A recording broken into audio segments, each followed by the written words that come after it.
John Smith traveled north in 1614 to the part of America that he called New England. When he returned to London, he told people that it was a good place to live. In 1620, another group of 101 English men, women, and children arrived in Plymouth, Massachusetts. These people are called the Pilgrims, or Pilgrim Fathers, and they had very strong ideas about religion. They did not want to live in England because they did not agree with the English Church. So, they sailed to America in a ship called the Mayflower. They farmed the land, and they bought and sold animal skins. They thought that all people were equal, and so they did not have slaves. The Pilgrims, too, were often ill and hungry, and nearly half of them died in the first year. But they had help from some of the Native Americans, particularly a man called Squanto. He went to Europe as a prisoner in 1605 and spent some years in England, so he spoke some English. He showed the Pilgrims how to hunt and grow corn. In the autumn of 1621, the Pilgrims had a big dinner to give thanks for the first food that they had grown themselves. This day was called Thanksgiving, and Americans still celebrate it every year on the fourth Thursday of November. It is one of the most important holidays in the year, and people often travel many hundreds of kilometers to be with their families. They eat a big dinner with two of the foods that the Pilgrim Fathers found in America: turkey and pie filled with pumpkin.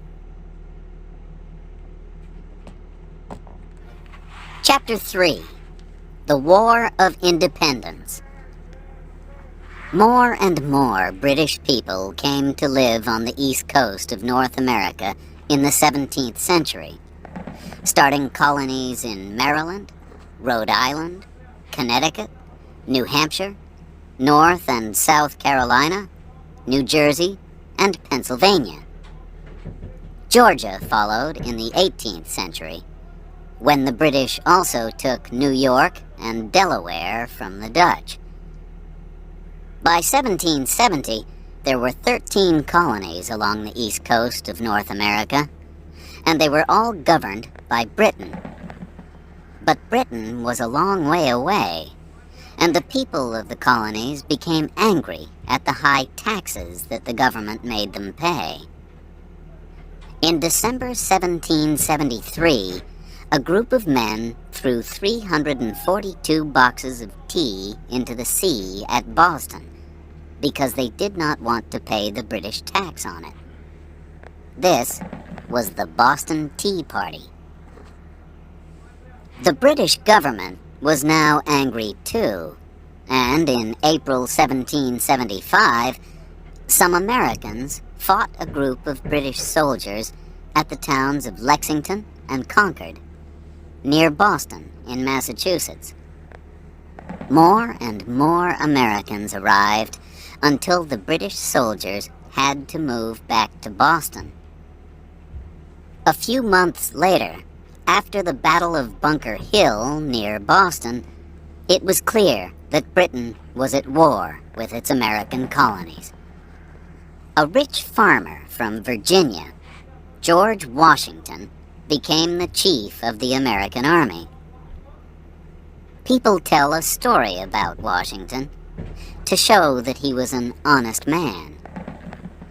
They say that when he was a boy, he cut down a tree, and this made his father angry. But when his father asked him about it, he told him, "I cannot tell a lie. I cut down the tree." The colonies did not say that they wanted to be fully independent, until the summer of 1776. A man called Thomas Jefferson wrote the famous Declaration of Independence, where he said that the king, George III,